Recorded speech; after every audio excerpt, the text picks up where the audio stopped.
NID সংশোধনের নামে কারো কাছে 1টি টাকা চায়, আমার দায়িত্বরত এই 4টি থানায়, অর্থাৎ যাত্রাবাড়ি, কদমতলী, ডেমরা, শ্যামপুর, আপনারা সরাসরি আমাকে জানাবেন ধোলাই পার্কে, সেটির ব্যবস্থা আমি নেব ইনশাআল্লাহ। সম্মানিত সুধীজন, আজকের এই আয়োজনে একাত্মতা পোষণ করে আমি বক্তব্য উপস্থাপন করার জন্য, সংক্ষিপ্ত বক্তব্য উপস্থাপনের জন্য বিনীতভাবে অনুরোধ করছি যিনি এই মাতুয়াইল ইউনিয়ন পরিষদ যেটি রয়েছিল সেটির একাধিকবার চেয়ারম্যান ছিলেন জনাব আব্দুল আলিম।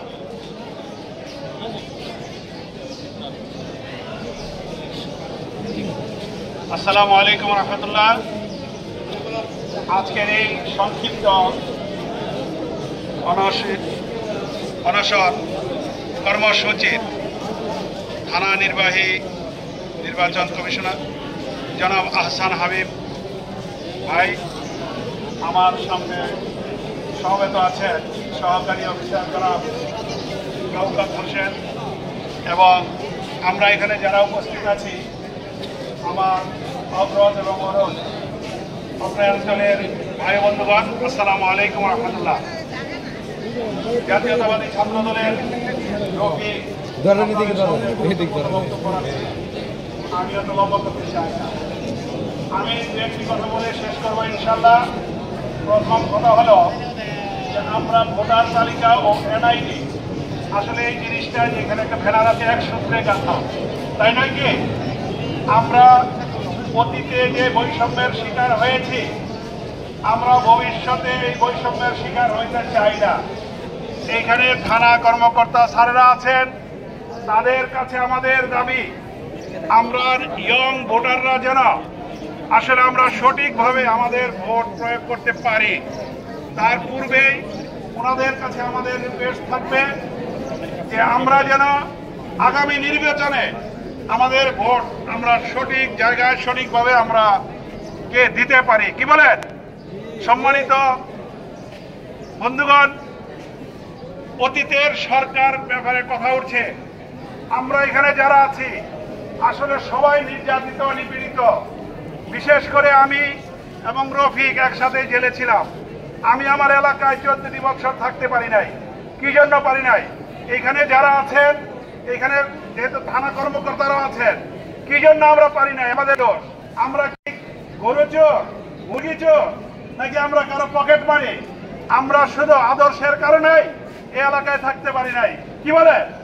আমরা ভবিষ্যতে আমাদের সমাজকে আমরাই গর্ব, আমাদের এলাকাকে আমরাই গর্ব।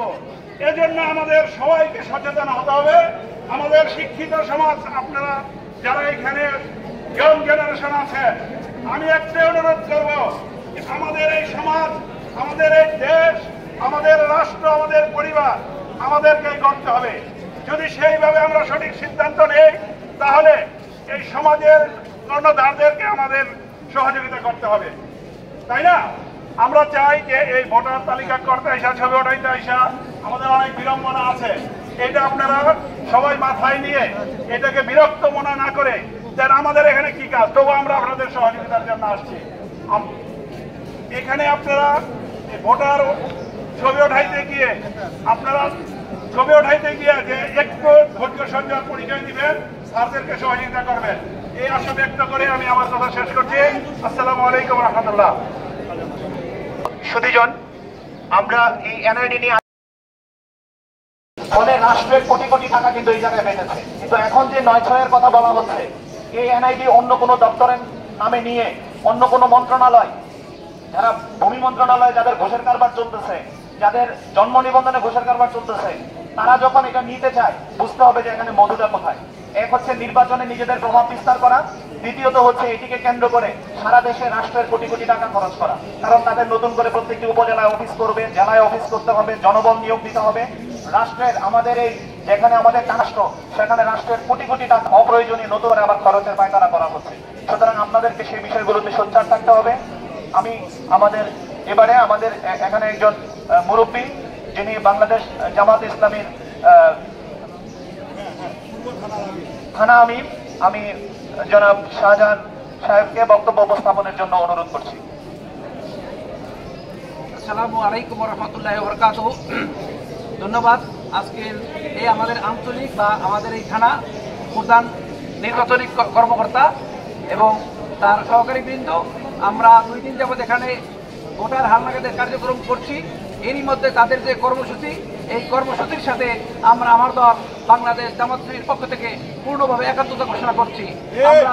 আমরা এই কর্মসূচি নিয়ে আর কোনো বৈষম্যের শিকার হতে চাই না।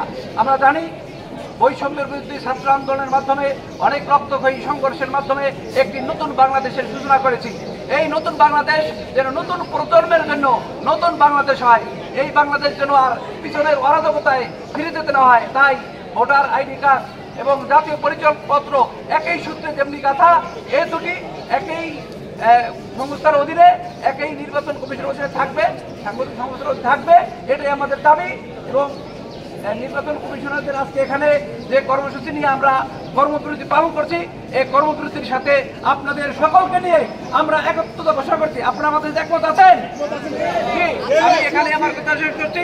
আসসালামু আলাইকুম ওয়া রাহমাতুল্লাহি ওয়া বারাকাতুহু।